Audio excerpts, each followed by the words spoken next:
Ain't no elevator to the top. You got to take the stairs. The elevator don't go to the top, man. Not in the world of success. You have control of this. This belongs to you. This is yours.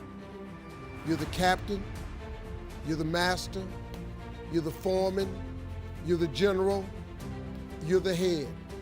Don't give control of this to nobody. Get off of Instagram and Snap, and get off all these blogs, and get into something that can really, really move your life forward. Listen, getting successful, whatever you consider successful, if it's rich, whatever, it's not a magic trick.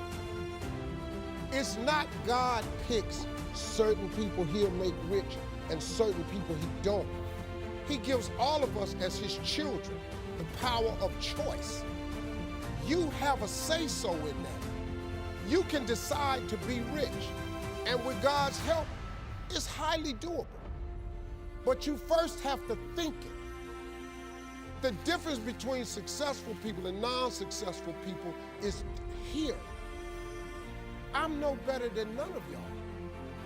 I'm not a better person than you. I'm not a better Christian than you. God don't love me more than you. None of that. If you want to be successful, you have to change this. This has to change. Listen to me. It's not what makes it hard is your lack of belief that it can happen for you. The fact of it is, though, it's very doable. See, but you got to change that. If you keep doing what you've been doing, you're going to keep getting what you've been getting.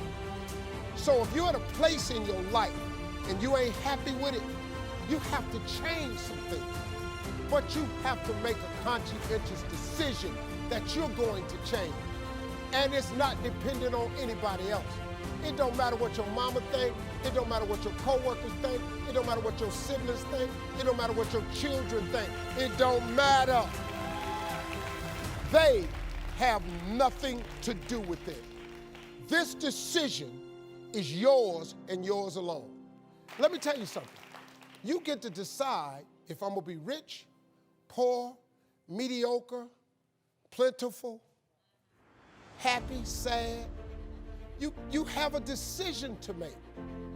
It's really not important what the majority of people that are blogging are saying. As a matter of fact, bloggers are not relevant people, they're not shakers and movers, and they're not decision makers, and they're not power brokers.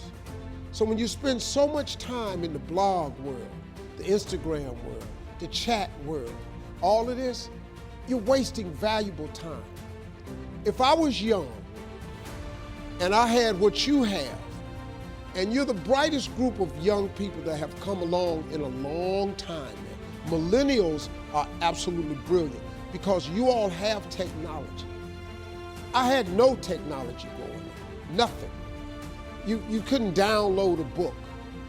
You had to go to the library, go to the card catalog, pull it open, find the book, find the number, go get on the elevator, go to the row, find the number book, get the book, and hope somebody ain't told a page out that you want to read.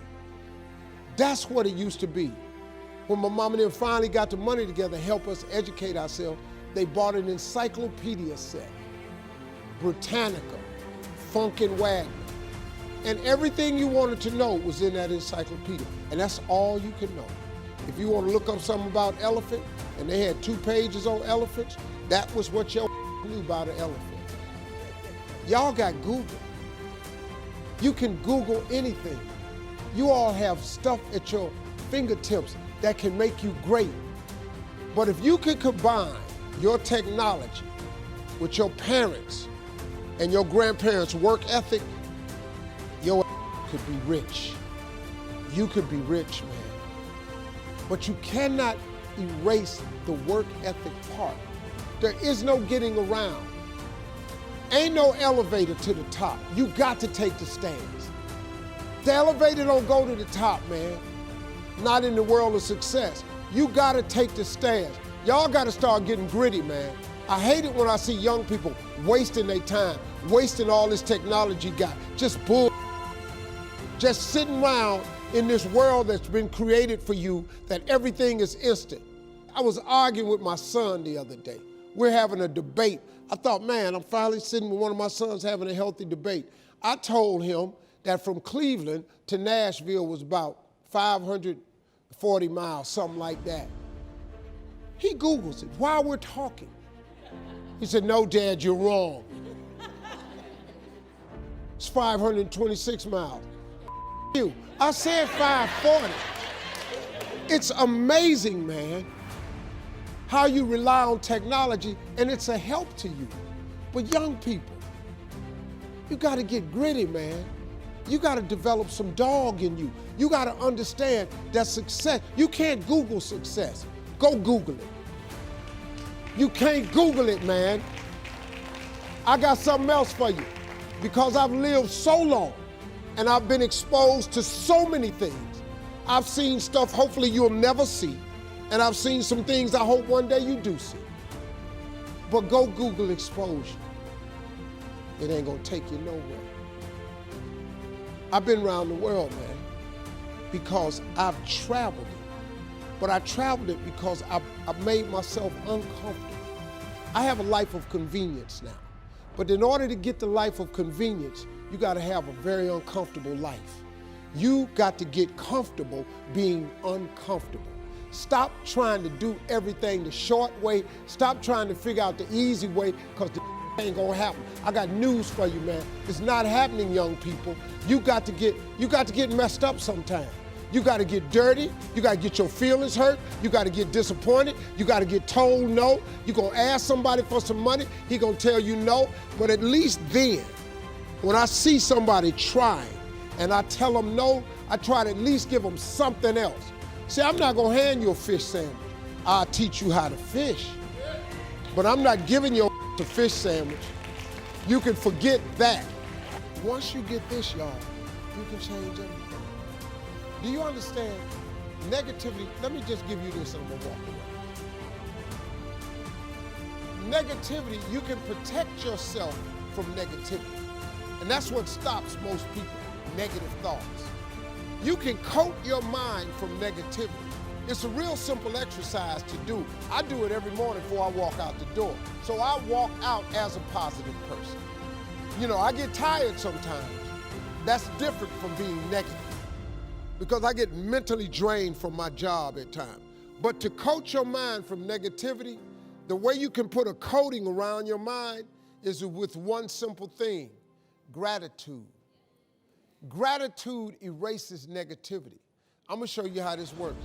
If you wake up in the morning and you start having negative thoughts, man, this ain't my day. I woke up on the wrong side of the bed. I'm tripping, I just don't feel myself. Every time you feel, in the middle of the day, if you feel yourself doing that, stop, just stop for a second. And start going over in your mind everything you have to be grateful for. Not everything you want, everything you already have. Because what you have is substantial. You just haven't gone over the list and taken inventory in a long time. But the fact that you can walk, that's a blessing. The fact that you woke up, that's another blessing. The fact that you can see, think, reason, that's another blessing. The fact that you can go somewhere and get yourself something to eat, that's another blessing. The fact that you can go and turn the key and call someplace home, that's another blessing. The ability to dream is a blessing. The fact that you have an opportunity to get it right is another blessing. The fact that you're beautiful, that's another blessing. The fact that you have any measure of health, that's another blessing. And I'm just talking to you, I don't even know you. I could give you 50 things you ought to be grateful for right now. I don't even know you. Start coating your mind with gratitude. It'll change everything for you.